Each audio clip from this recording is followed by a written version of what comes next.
দিব পৰা নাই আৰু সেই কাৰণে এতিয়া শেষ পৰ্যায়ত আমি এটা সিদ্ধান্ত লৈছো যে আমি ছাত্ৰ ছাত্ৰী বা প্ৰাৰ্থীসকলৰ আৰু একাডেমিক্সৰ ভিত্তিত আমি নিযুক্তি দিবলৈ নাযাওঁ কাৰণ একাডেমিক্সৰ ভিত্তিত নিযুক্তি দিবলৈ গ'লে বিভিন্ন ধৰণৰ বিতৰ্ক শিক্ষাৰ্থীসকলে প্ৰাৰ্থীসকলে উত্থাপন কৰে আমি পোনপটীয়াকৈ যদি তেওঁলোকৰ কাৰণে আমি পৰীক্ষা অনুষ্ঠিত কৰোঁ পৰীক্ষাত যিসকলে পাছ কৰিব যিমান সংখ্যক পদবী থাকিব সিমান সংখ্যক ছাত্ৰ ছাত্ৰী পাছ কৰিব আৰু তেওঁলোকে চাকৰি পাব এই নীতিৰ ফালে আমি যাব গৈছোঁ ইয়াত আমি এতিয়া এটা কথা বিবেচনা কৰি আছোঁ যে আমাৰ প্ৰাথমিক পৰ্যায়ত যিসকল শিক্ষক আছে তেওঁলোকৰ কোৱালিফিকেশ্যন ইণ্টাৰমিডিয়েট কিন্তু তাত কৰ্মৰত বহু গ্ৰেজুৱেট টিচাৰ আছে যিসকলে কোৱালিফিকেশ্যনটো আছে যে তেওঁলোকে ওপৰৰ শ্ৰেণীটো পাঠদান কৰিব পাৰে ইয়াৰ তথ্যসমূহ আমি সংগ্ৰহ কৰিছোঁ গতিকে এই এমই স্কুলখনত যিসকল কৰ্মৰত শিক্ষক সেই কৰ্মৰত শিক্ষকৰ মাজত গ্ৰেজুৱেট বিএড ডিগ্ৰী থকা কিমান শিক্ষক আছে এইখিনি এটা পৰিকল্পনা যুগুত কৰি যদি বিদ্যালয় কৰ্তৃপক্ষ বা কমিটিৰ তৰফৰ পৰা আমালৈ প্ৰেৰণ কৰে আমি খুব সোনকালে সিদ্ধান্ত গ্ৰহণ কৰিম আৰু সিদ্ধান্ত গ্ৰহণ কৰি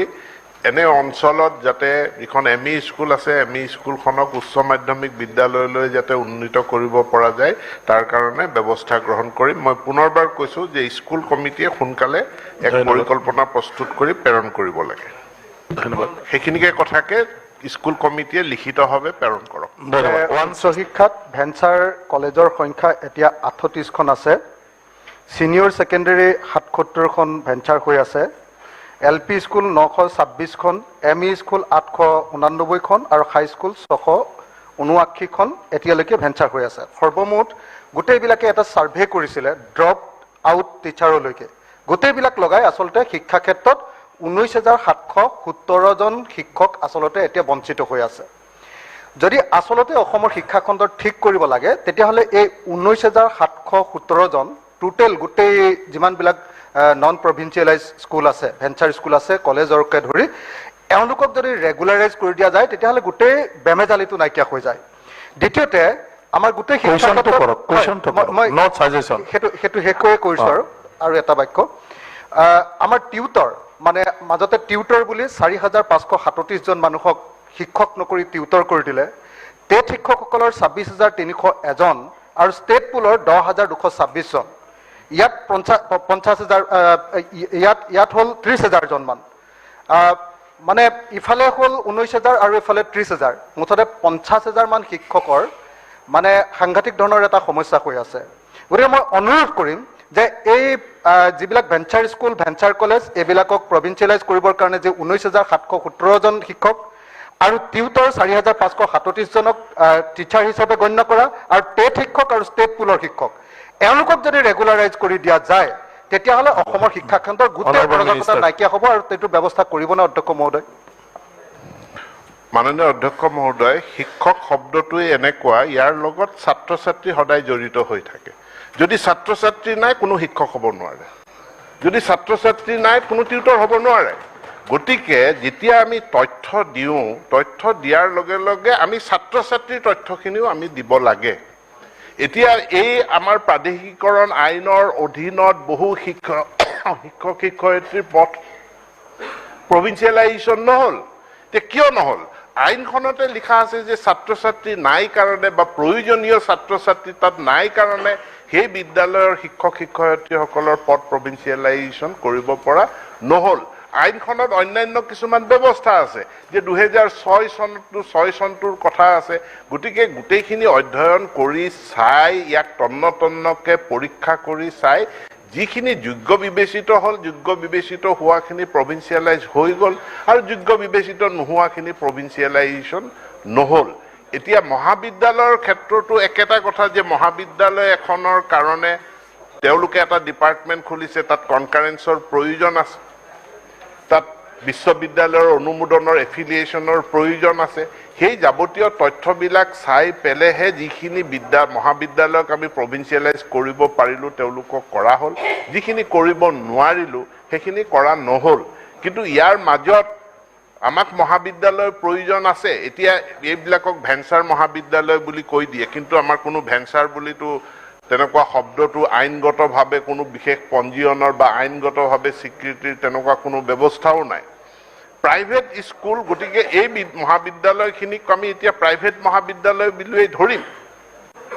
আৰু আমি অসম চৰকাৰে যেনেকৈ আমাৰ বিদ্যালয় শিক্ষাৰ ক্ষেত্ৰত 2006 চনৰ এখন non government educational institution act এখন আছে একেধৰণে মহাবিদ্যালয়ৰ ক্ষেত্ৰতো আমি নন গভৰ্ণমেণ্ট এডুকেশ্যনেল ইনষ্টিটিউশ্যন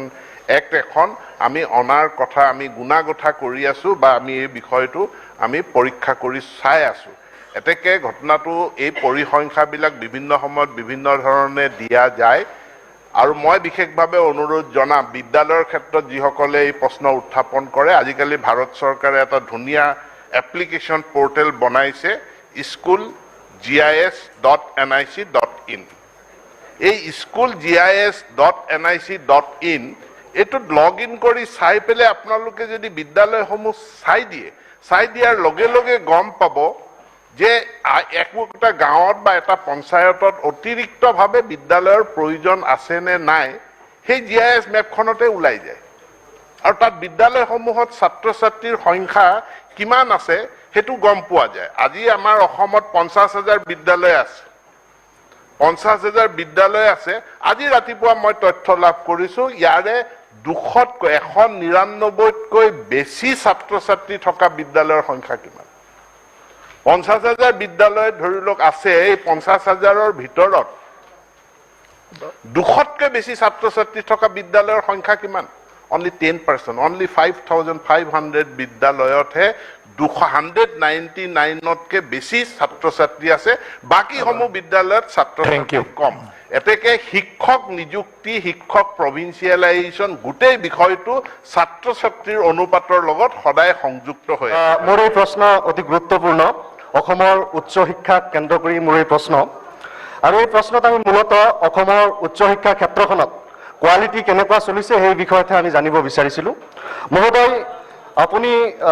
সদনে জনাটো উচিত যে অসমত যিসমূহ মহাবিদ্যালয় আছে তাৰে 197 মহাবিদ্যালয়হে নাকৰ এগ্ৰিগেটেড আৰু most of কলেজ B আৰু C গ্ৰেডতে সমাপ্ত হৈছে আৰু 140 কলেজ আৰু 15টা ইউনিভাৰ্চিটিয়ে নট এগ্ৰিগেটেড বাই নাক অৰ্থাৎ নাকৰ মুখামুখি হ'বলৈ তেওঁলোকৰ পৰ্যাপ্ত আন্তঃগাঁথনি নাই নহলে সেইখিনি কোৱালিটি নাই এই কথাটো স্পষ্ট হৈছে আজিৰ উত্তৰত মহোদয় কলেজসমূহে এডমিশনৰ নামত যিসমূহ পইচা পাবলৈ আছিল আজিৰ দিনলৈকে চৰকাৰৰ তৰফৰ পৰা বিভাগৰ তৰফৰ পৰা সেই পইচা সম্ভৱতঃ মুকলি হোৱা নাই মই যোৱা সপ্তাহলৈকে এই খবৰটো জানো যি সময়ত নাকৰ গোটেই অসমত বৰ্তমান পৰীক্ষা নিৰীক্ষা চলি আছে সেই সময়তো কিন্তু বিভাগে পইচাখিনি জব্দ কৰি লৈ বহি আছে এটা মোৰ প্ৰশ্নটো হ'ল যে অসমৰ কলেজসমূহ অন্তত এটা দিশত ৰেকৰ্ড কৰিছে গোটেই ভাৰতৰ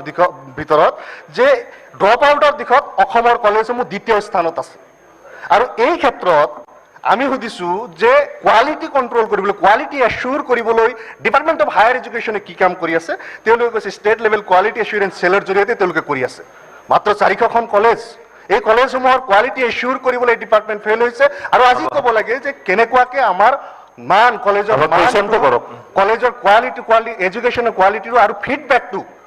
কলেজসমূহৰ পৰা যিটো ফিডবেক আৰু ৰিপৰ্টিং আহিব লাগে সেই চিষ্টেমটো কেনেকুৱাকে আৰু ডেভেলপ কৰিব এইখিনি কথা জনাব লাগিব অনাৰেবল মিনিষ্টাৰ মাননীয় অধ্যক্ষ মহোদয় UGCৰ অধীনৰ নাকৰ দ্বাৰা আমাৰ মহাবিদ্যালয়সমূহৰ কোৱালিটি তাক উন্নত কৰাৰ কাৰণে নাক্ৰিটেশ্যন কৰোৱাৰ কাৰণে ৰাজ্য চৰকাৰে বিশেষ ব্যৱস্থা গ্ৰহণ কৰিছে আৰু ইয়াৰে আমি সকলো অধ্যক্ষক মাতি আনি প্ৰত্যেকখন মহাবিদ্যালয়ে যাতে এক্ৰিডিটেশ্যনৰ কাৰণে আবেদন কৰে আৰু তাৰ কাৰণে যাৱতীয় যি প্ৰস্তুতি চলাব লাগে ইয়াৰ ওপৰত আমি কৰ্মশালা অনুষ্ঠিত কৰি তেওঁলোকক প্ৰশিক্ষণ আমি দিছোঁ ইয়াৰ ফলস্বৰূপে নাকত এপ্লাই কৰা আমাৰ মহাবিদ্যালয়ৰ সংখ্যা বাঢ়িছে আৰু এই সময়ছোৱাৰ ভিতৰত আমি এতিয়া বিশেষভাৱে গুৰুত্ব দিছোঁ যে তেওঁলোকে কি গ্ৰেড পাইছে এইটোতকৈ যে এক্ৰিডিটেশ্যন কৰোৱাইছে এই কথাটোৰ ওপৰতে আমি বেছি গুৰুত্ব দিছোঁ যিসমূহ মহাবিদ্যালয়ে B গ্ৰেড পাইছে সেই মহাবিদ্যালয়সমূহত পৰিকল্পনা প্ৰস্তুত কৰি অহা বছৰ তাতকৈ নেক্সট চাইকেলত তাতকৈ উন্নত কেনেকৈ অৱস্থালৈ যাব পৰা যায় তাৰ কাৰণে পৰিকল্পনা প্ৰস্তুত কৰিব লাগিব। কিন্তু ইয়াৰ মাজত বহু ভাল সংবাদো আছে যে অসমৰ বহুকেইখন মহাবিদ্যালয়ে A+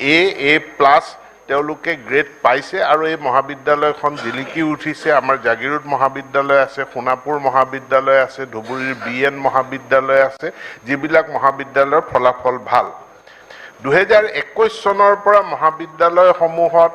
যি শিক্ষকৰ আমাৰ যি প্ৰভিন্সিয়েলাইজেশ্যন হ'ল আৰু সেই প্ৰভিন্সিয়েলাইজেশ্যনৰ পাছত আমি নিযুক্তিও আৰম্ভ কৰিলোঁ। ইয়াৰ ফলস্বৰূপে যি ফেকাল্টিৰ নাটনি আছিল সেইটো বহু পৰিমাণে আমাৰ সমাধান হ'ল। 2021 চনতে আমাৰ যি প্ৰভিন্সিয়েলাইজেশ্যন হ'ল তাৰ অধীনত আমি 823 গৰাকী আমি টিউটৰ এছিষ্টেণ্ট প্ৰফেচাৰ আৰু 545 গৰাকী আমি এছিষ্টেণ্ট প্ৰফেচাৰ আমি নিযুক্তি দিবলৈ সক্ষম হৈছিলোঁ। আৰু 2021 চনত এই নতুন চৰকাৰ গঠন হোৱাৰ পাছৰে পৰা মহাবিদ্যালয়সমূহত এছিষ্টেণ্ট প্ৰফেচাৰৰ নিযুক্তিৰ প্ৰক্ৰিয়া যি আৰম্ভ হয় সেই প্ৰক্ৰিয়াত এতিয়ালৈকে আমি প্ৰায় 1979 এছিষ্টেণ্ট প্ৰফেচাৰ আমি এতিয়ালৈকে নিযুক্তি সম্পূৰ্ণ কৰিলোঁ। বাকী আৰু 100 গৰাকীৰ নিযুক্তি প্ৰক্ৰিয়া চলি আছে আৰু এইখিনি ইতিমধ্যে গভৰ্ণিং বডিয়ে বাছনি কৰি পেলাই দিছে। বাছনি কৰি দিয়াৰ পাছত তেওঁলোকৰ নিযুক্তি আমি মে' মাহৰ ভিতৰতে আমি সম্পূৰ্ণ কৰিম। গ্ৰেড 3, গ্ৰেড 4 লাইব্ৰেৰিয়ান ইত্যাদি পদসমূহৰ ক্ষেত্ৰতো যি নাটনি আছিল সেই পদসমূহ পূৰণ কৰাৰ কাৰণে আমি ব্যৱস্থা গ্ৰহণ কৰিছোঁ। আৰু নতুন নিযুক্তি হিচাপে নতুন চৰকাৰ গঠন হোৱাৰ পাছত এতিয়ালৈকে 29 গৰাকী আমি লাইব্ৰেৰিয়ানক আমি নিযুক্তি আমি সম্পূৰ্ণ কৰিছোঁ। আমি মহাবিদ্যালয়সমূহৰ ছাত্ৰ ছাত্ৰীৰ মাচুলৰ বিপৰীতে যি ফি ৱেইভাৰ স্কিম আছিল এই ফি ৱেইভাৰ স্কিমৰ যোৱা বছৰ যি অংশ বাকী থাকিছিল আৰু এই বছৰৰ যি পইচা এইটো অহাকালি দিনটোত আমি এটা ছাত্ৰ দিৱস অনুষ্ঠিত কৰিম। আমি অসমৰ এক নামজ্বলা ছাত্ৰ নেতা বড়ো জনগোষ্ঠীৰ পিতৃপুৰুষ উপেন্দ্ৰনাথ ব্ৰহ্মৰ নামত আমি কাইলৈ 31 মাৰ্চটো ছাত্ৰ দিৱস হিচাপে পালন কৰিম। আৰু এই ছাত্ৰ দিৱসৰ দিনা সকলো মহাবিদ্যালয় বিশ্ববিদ্যালয়লৈ আমাৰ যি ফি ৱেইভাৰ স্কিমৰ তেওঁলোকৰ পইচা পাব লগা আছিল এই সমস্ত পইচা আমি মুকলি কৰি দিয়াৰ লগতে আমাৰ প্ৰজ্ঞান ভাৰতী আঁচনিৰ অধীনত যিসমূহ ছাত্ৰ ছাত্ৰীসকললৈ অনুদান আছিল, ছোৱালী ছাত্ৰীসকললৈ মবিলিটি গ্ৰাণ্ট, ছাত্ৰ ছাত্ৰীসকললৈ বুক গ্ৰাণ্ট, মেছ ডিউজ, মাইনৰিটি ছাত্ৰীসকলৰ কাৰণে বিশেষকৈ 9, 10, 11, 12ত পঢ়ি থকা সংখ্যালঘু সম্প্ৰদায়ৰ ছাত্ৰীসকলৰ কাৰণে বিশেষ জলপানী আমি ব্যৱস্থা কৰিছোঁ। আৰু ইয়াত আমাৰ পৰ্টেলত 26,000 গৰাকী ছাত্ৰীয়ে আবেদন জনাইছিলে আৰু এই 26,000 গৰাকী সংখ্যালঘু ছাত্ৰীলৈও কালিলৈ আমি ধনৰাশি মুকলি কৰি দিম। ধন্যবাদ। ধন্যবাদ মাননীয় অধ্যক্ষ মহোদয়। মন্ত্ৰী ডাঙৰীয়াই কৈছে যে তেওঁলোকে ভেকেঞ্চিসমূহ ফিল আপ কৰিবলৈ চেষ্টা কৰিছে, কিন্তু আজিৰ সময়তো কলেজসমূহত 8,590 গৰাকী এছিষ্টেণ্ট প্ৰফেচাৰৰ পদৰ ভিতৰত টিচিং ষ্টাফৰ ভিতৰত 640 পদ খালী হৈ আছে আৰু 3,500 নন টিচিং ষ্টাফৰ ভিতৰত 834 পদ আজিৰ দিনতো খালী হৈ আছে। এই বিষয়টো সদনে জানি ৰখা উচিত। এতিয়া মহোদয় কথাটো হৈছে যে হায়াৰ এডুকেশ্যনত ৰিক্ৰুটমেণ্টৰ পলিচিসমূহ 5 বছৰত কমচে কম 5 বাৰ চেঞ্জ হয়। তো শেহতীয়াকেও চেঞ্জ হ'বলৈ গৈ আছে। মন্ত্ৰীয়ে যদি সদনক এইখিনি জনায় যে অহা দিনত অন্ততঃ চেঞ্জ কৰি তেওঁলোকে কি কৰিব বিচাৰিছে। হায়াৰ এডুকেশ্যনৰ প্ৰফেচৰ, এছিষ্টেণ্ট প্ৰফেচৰ বা অন্যান্য ৰিক্ৰুটমেণ্টৰ পলিচি ইমান চেঞ্জ হয়, অন্য কোনো ডিপাৰ্টমেণ্টত ইমান পলিচি চেঞ্জ হোৱা দেখা নাই। এইবাৰ চেঞ্জ কৰি অন্ততঃ কোনটো পৰ্যায়লৈ যাব বিচাৰিছে এই কথাটো সদনে ক্লিয়াৰ কৰক যে এইটো শুনিছোঁ যে কিবা এটা ভালৰ দিশত গৈ আছে, সদনে জানিলে অন্ততঃ উপকৃত হ'ব। মাননীয় অধ্যক্ষ মহোদয়, এই পলিচিসমূহ সময়ে সময়ে চেঞ্জ হয়, কিন্তু এই কথাটো সদনে জনা উচিত যে আমাৰ শিক্ষা বিভাগত কেছ মোকদ্দমাৰ সংখ্যা মানুহে কথাই কথাই আদালতে যায়। আজিৰ তাৰিখতো আমাৰ শিক্ষা বিভাগৰ অধীনত প্ৰায় 2,500টা কেছ আমাৰ হাইকোৰ্টত চলি আছে। নিযুক্তি প্ৰক্ৰিয়াৰ ক্ষেত্ৰতো আমাৰ বহুখিনি কেছ, বিশেষকৈ আমাৰ মহাবিদ্যালয়, আমাৰ ইঞ্জিনিয়াৰিং কলেজ, পলিটেকনিক এইসমূহতো কেছ চলি আছে। এই কেছ চলি থকাৰ কাৰণে 2017 চনৰ পৰা আজিলৈকে ইমানকেইটা কেছ ইঞ্জিনিয়াৰিং কলেজ আৰু পলিটেকনিকত চলি আছে। কেছৰ কাৰণেই আমি নিযুক্তিবিলাক দিব পৰা নাই আৰু সেইকাৰণে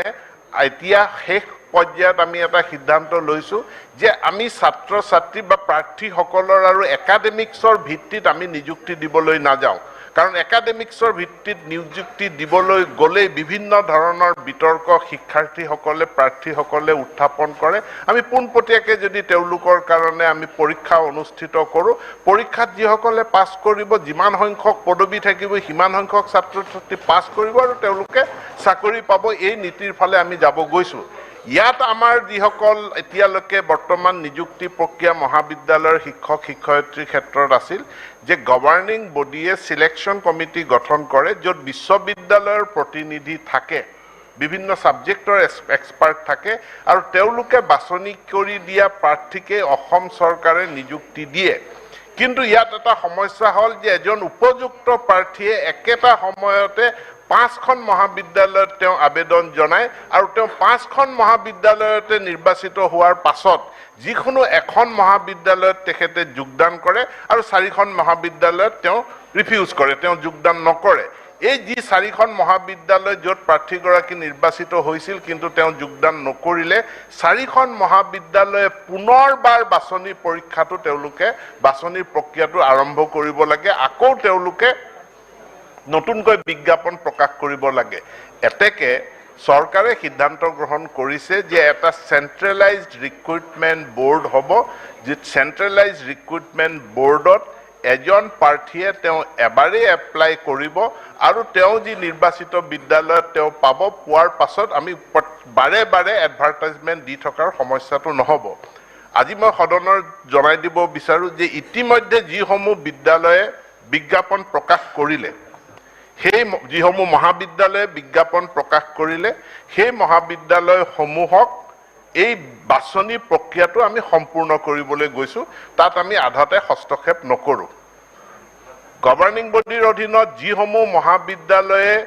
বিজ্ঞাপন প্ৰকাশ কৰিলে তেওঁলোকে বাছনি প্ৰক্ৰিয়াটো সম্পূৰ্ণ কৰক কিন্তু যিসমূহ মহাবিদ্যালয়ে বিজ্ঞাপন প্ৰকাশ কৰা নাই তেওঁলোকক এতিয়া আমি বিজ্ঞাপন প্ৰকাশ কৰাটো স্থগিত ৰাখিবলৈ জনাইছোঁ যাতে আমাৰ চেন্ট্ৰেলাইজ ৰিক্ৰুটমেণ্ট ছিষ্টেমৰ জৰিয়তে এই মহাবিদ্যালয়বিলাকৰ ৰিক্ৰুটমেণ্ট আমি বাছনি কৰি দিব পাৰোঁ মন্ত্ৰী মহোদয় অনুগ্ৰহ কৰি যদি জনাব পাৰে যে এনে কিমান পদ এনেধৰণে প্ৰাদেশিকৰণ কৰা হ'ল যিহেতু বিদ্যালয় মহাবিদ্যালয় প্ৰাদেশিকৰণ নকৰি অকল পদসমূহ কৰা হৈছিল আৰু তেওঁলোকৰ অৱসৰৰ পিছত এই মহাবিদ্যালয়সমূহৰ অসুবিধা হ'ব যদি কোনো ছাত্ৰ ছাত্ৰী 3 বছৰীয়া 4 বছৰীয়া কোৰ্চত থাকে এনেকুৱা হ'ব পাৰে যে গোটেইখিনি পদৰ অৱসৰ হৈ যাব পাৰে তেতিয়াহ'লে কি হ'ব এই কথাখিনি ভৱিষ্যতৰ কথাখিনি কিছু চিন্তা কৰা উচিত আৰু সেই গতিকে আমি বিচাৰোঁ যে আইনখন সংশোধন কৰি হ'লেও যাতে শিক্ষা ব্যৱস্থাটো চলি থাকে তাৰ বাবে এটা বিবেচনা কৰিব নেকি মন্ত্ৰী মহোদয়ে যিহেতু আমাৰ বহুতখিনি মহাবিদ্যালয়ত এই অসুবিধাটো আগন্তুক সময়ত আহিবলগীয়া হৈ আছে বুলি আমি ইতিমধ্যে গম পাইছোঁ Honorable Minister. Honorable House. Honorable LOP খুদিলে মাননীয় অধ্যক্ষ মহোদয় প্ৰাদেশিকীকৰণৰ ক্ষেত্ৰত বিদ্যালয় আৰু মহাবিদ্যালয়ৰ সমস্যাটো বেলেগ বেলেগ আমি বিদ্যালয়ৰ ক্ষেত্ৰত আমি বিদ্যালয়খন প্ৰাদেশিকীকৰণ কৰা নাই কিন্তু বিদ্যালয়ৰ ছাৰ্ভিচসমূহ শিক্ষক শিক্ষয়িত্ৰীৰ পদসমূহ আমি প্ৰাদেশিকীকৰণ কৰিছোঁ কিন্তু তাৰ ওপৰঞ্চি আইনখনত এটা কথা আছে যে কোনো বিদ্যালয়ৰ যদি আন্তঃগাঁথনি উন্নত সেই বিদ্যালয়খন মাৰ্জ কৰিবৰ কাৰণে ওচৰতে দিয়াৰ কাৰণে উপযুক্ত যদি বেছ স্কুল নাই তেনেহ'লে সেই বিদ্যালয়খনকো আমি সেলফ বেছ স্কুল হিচাপে অৰ্থাৎ সেই বিদ্যালয়খন প্ৰাদেশিকৰণ কৰা হ'ব গতিকে এবছলিউট টাৰ্মত কেৱল শিক্ষক পদ প্ৰাদেশিকৰণ কৰা হৈছে বিদ্যালয় প্ৰাদেশিকীকৰণ কৰা হোৱা নাই এই কথাটো শুদ্ধ নহয় প্ৰয়োজন সাপেক্ষে এটো কৰা হৈছে আৰু ইতিমধ্যে আমি বহুকেইখন বিদ্যালয়ক সেলফ বেছ স্কুল হিচাপে আমি ঘোষণা কৰিছোঁ দ্বিতীয় ঘটনাটো হ'ল যে 134খন মহাবিদ্যালয় ইয়াৰে পূৰ্ণাংগ মহাবিদ্যালয় 106খন আৰু 28খন মহাবিদ্যালয়ত অতিৰিক্ত শাখা এইখিনি প্ৰাদেশিকৰণ কৰা হৈছে এতিয়া প্ৰাদেশিকীকৰণ কৰা যেহেতু হৈছে ইয়াৰ পদসমূহ নিশ্চিতভাৱে ৰাখিব লাগিব আৰু এই পদসমূহৰ ভিতৰত যেহেতু বহু সংখ্যক টিউটৰ পদ আছে গতিকে টিউটৰ পদ তেওঁ যিদিনাখন ৰিটায়াৰ কৰিব, ৰিটায়াৰ কৰাৰ পাছত টিউটৰ পদটোৰ অৱসান ঘটিব, কিন্তু তাত যিহেতু টিচাৰৰ প্ৰয়োজন আছে, নিশ্চিতভাৱে সেই টিচাৰৰ পদ ক্ৰিয়েট কৰা বা টিচাৰৰ পদটো ৰিটেনশ্যন কৰাৰ কাৰণে চৰকাৰে ইতিমধ্যে প্ৰক্ৰিয়া আৰম্ভ কৰিছে। ধন্যবাদ। কুৱেশ্যন নম্বৰ 163 শ্ৰী জাকিৰ হুছেইন লস্কৰ হৈছে এইটো জাকিৰ অধ্যক্ষ কুৱেশ্যন নম্বৰ 163 বেনসার স্কুল প্রভিন্সিয়ালাইজেশন আইনখন সংশোধন করার কারণে আমি রিকোয়েস্ট করেছি, প্রস্তাব দিছি। Okay, abstain. মন্ত্রী মহোদয় কইছে যে প্রস্তাব নাই।